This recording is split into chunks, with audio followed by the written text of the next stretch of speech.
તો સુરતના નશાબંધી અધિકારી આક્ષેપોને ફગાવ્યા છે। મારી સાથે બદલાની ભાવનાથી ફરિયાદ થઈ છે તેવું જિગ્નેશ તન્નાએ નિવેદન આપ્યું છે। તો યુવરાજસિંહ જાડેજાએ લગાવ્યા હતા ભ્રષ્ટાચારના આક્ષેપ। આરોપી સરકારી તિજોરીને નુકસાન પહોંચાડી ચૂક્યા છે। આરોપીને મહારાષ્ટ્રમાં જેલ થઈ છે।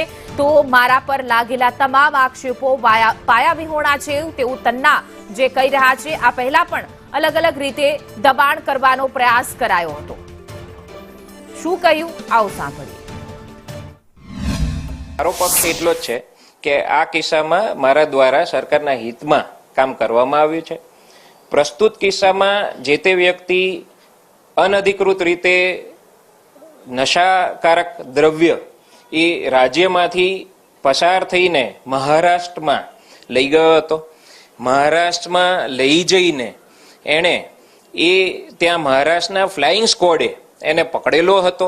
ત્યાંના ડેપ્યુટી કમિશનર સાહેબની જાણ કરવા બાદ મેં આ એક્શન લીધા છે। પ્રસ્તુત કિસ્સામાં એણે સરકારના પણ એસ્કોર્ટના પૈસાનું નુકસાન કરેલું હતું અને એ સંદર્ભમાં જ મેં આખી વાત કરેલી છે।